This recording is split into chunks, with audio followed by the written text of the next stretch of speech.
Hello and welcome to my presentation. Hello everyone, thank you for joining. This presentation is about feedback. So think for a second, how do you collect feedback in your classroom or even during professional development or whatever sector you may be in? How do you collect feedback? Maybe it's written, maybe you use Google Forms, maybe SurveyMonkey. These are types of feedback methods that we collect when we want to know something. However, how do you return feedback and keep the loop going? That is the real question. And if you don't know, this presentation is for you, my friends. Welcome to Loop. And my name, once again, is Devin Hill, and thank you for joining.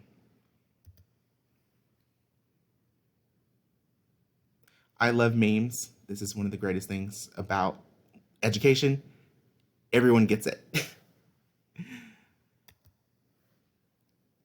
Are you a student or a teacher? So when we set up an account on Loop, of course, you're going to set up your account as a teacher. Next, you will type in your display name, however you would like to show up for your students.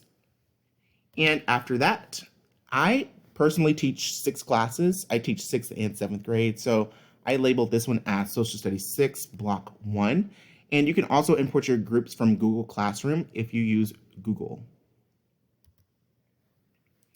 Now, so with Loop, I can start adding questions and getting feedback from students to keep that feedback loop going.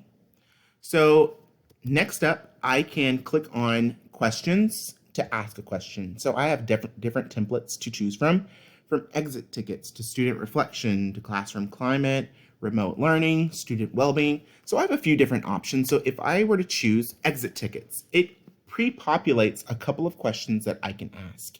And I don't have to choose from this list, but I do like this list because it gives teachers that extra step and that extra piece of help.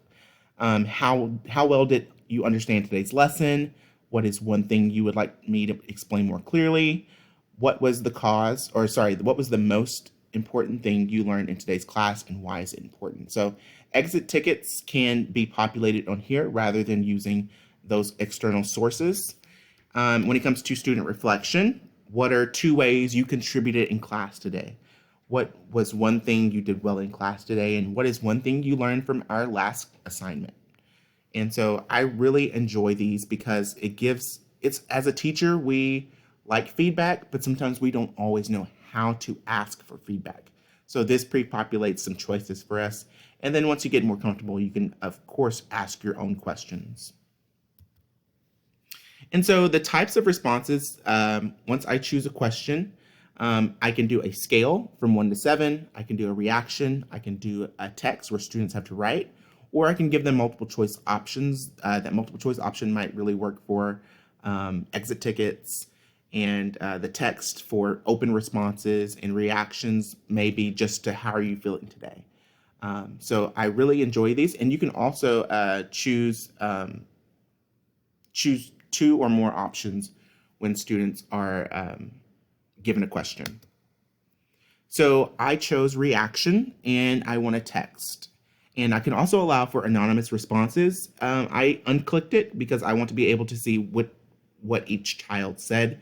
And another great thing is I can schedule this. Sometimes I may not have time, or if I forget, I can go ahead and schedule it, and then it automatically sends it to the students, and they get a notification saying they have a new question to answer.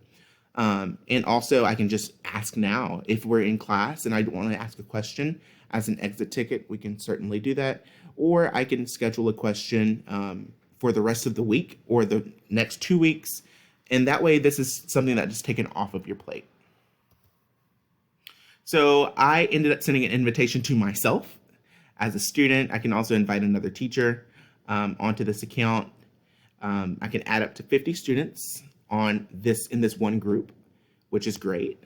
And so when I completed it, I gave myself a big smiley face, showing teeth. And then I also said, the question was, what's one thing outside of school that you love doing? And so when I responded to myself, just to give you an example, I said, I like to draw, cook, and take long walks to the fridge. That is me. I really do. And so, as you see on the next slide, when students respond, it shows up like a text message. And it's really great. However, it does not allow for pictures. And I think that's just a safety feature that they built in. But this is really great and for feedback in general. You may be thinking, yeah, but what's the cost?